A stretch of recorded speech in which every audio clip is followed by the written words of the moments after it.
when I became a judge was never a topic of discussion by judges at all in my jurisdiction.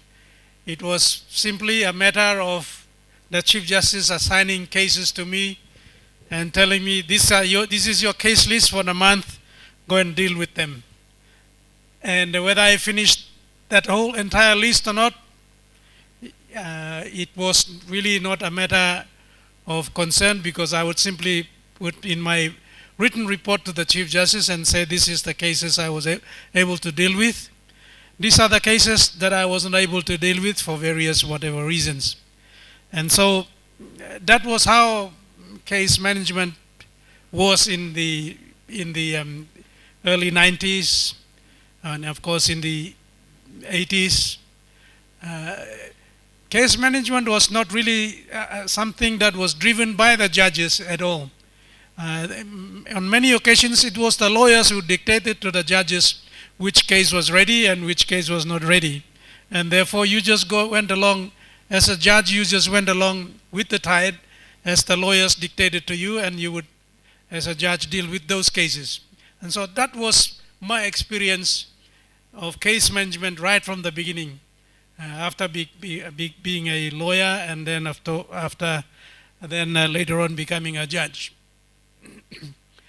Case management really came into the lips of judges and lawyers and everybody else in the mid-90s for us in PNG, Papua New Guinea. And so we had to grapple with the idea of changing. And of course, some of our speakers earlier this morning said, you've got to handle people who are resistant to change. And so gradually, judges began to accept the idea that, yes, it's the people who come to us to help them resolve their dispute. And it's the judges who must now take control and say, yes, okay, you've brought your case to us. We are now responsible for resolving your dispute.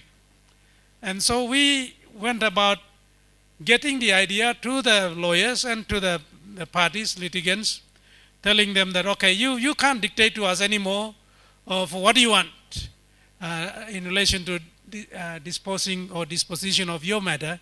You brought your problem to us, and you've asked us now to resolve your dispute for you. And therefore, we are now in control of your case. How we deal with the matter, that's how we will dictate how your matter is going to be dealt with. And so gradually the lawyers accepted, the litigants accepted, and so the judges have begun to take the litigation into their own hands in terms of managing a particular given case. And so that's how we've evolved from that manual setting. But as the caseload increased and as litigation increased, as our people became more and more litigious, we decided that no, the way we are doing business at this time is going to burn us out. We're going to get smarter and try to do business in a smarter way. We tried to do many things, and I think some of the speakers told us earlier that you don't try to establish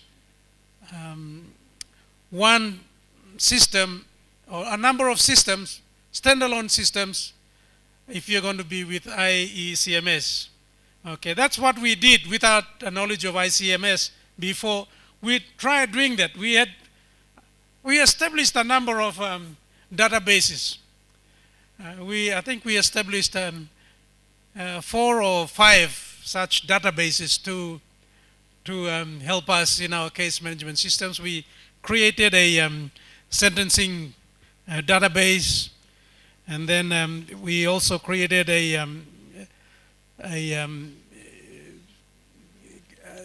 case CDS, CDS is case docketing system. That's a separate database.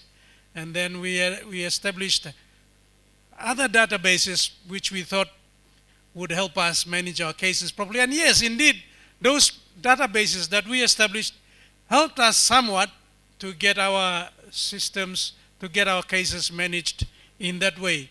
But those cases, those databases are only as accurate as the information data that is put into those systems. And so we realized after some time that now the information there was in those databases was not necessarily accurate, but we wanted an accurate system to assist us to come up with accurate systems that we could report to our people so that we could be accountable, so that the judiciary could be accountable to its people for the work it does.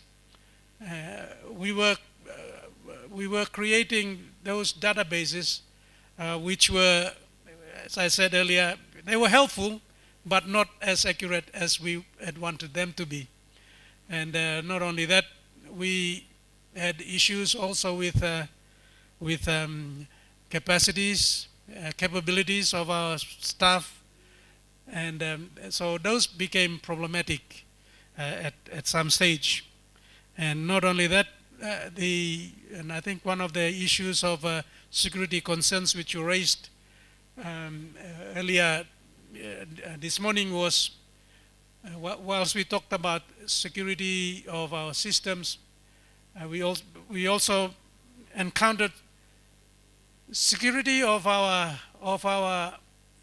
the information, the data that was captured, the security of that, because we also had, as the Chief Justice of my country, I am here to, and I said, and I can say that I listened very carefully this morning as to what was being said by, shared by the Rwanda colleagues, and their experiences, and what we can learn from them and take out from them. We intend to follow that course. And I also intend also to speak to my Attorney General, who is also the Minister for Justice, to speak to him to convince him that the department needs to take an active role in implementing IECMS, because his department will be involved. And if the government is serious about combating a lot of the issues that the Rwandans have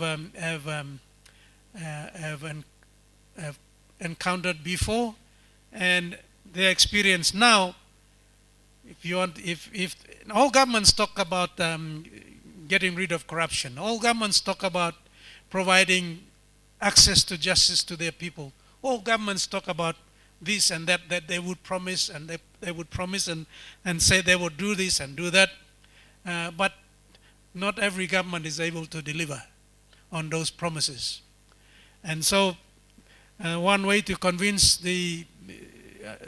our government is to speak to the Attorney General and convincing that if you want to get rid of corruption, if you want to get rid of governments, departments working properly and working with total integrity and honesty, then you need to get into this IECMS so that all those things will be eliminated, or if not eliminated, totally reduced to a manageable level. And so that's what I intend to do when I get back to my country from here. And then after we train in June, after we train all the key stakeholders, we will then do a pilot in our central courts in our capital city in Port Moresby, and the registrar will be with our project manager. Our project manager is also here with the registrar. They will ensure that the project is piloted, and we will start implementing it in July of this year. And we think we are ready to start piloting it in Port Moresby before we take it to the other areas of our country, other provinces, other regions of the country, and because we want to first trial it in our in Port Moresby first, where the seat of our government is, so that we can see from there where we are heading towards, where we are going. And it is our hope, it is my hope that the trial will be a success. Some of the database systems that we have do not and do not have the capacity for certain information, information that we've been looking for, which IECMS has. For instance, in the report presented to me by the registrar and his team after coming back from Armenia, I was informed and I was told that our current databases that we are currently running do not have the capacity to reduce, or without corruption or without missing files from the registries. But that once we get into the IECMS system, all that will be a thing of the past, that we won't have to worry about missing files anymore, that we will be, all those will be captured once all the cases are filed, and that we go into e-filing, which will then reduce our common problem of missing files from the registries. And so after they told me that our current databases were, well, good, but they were not totally 100% that we had wanted them to be. And so we want, and that is why we are going to trial the IECMS, because we believe that and also hearing from the Rwanda experience, we believe that that is going to really help us to get to our vision. And our vision is, of course, to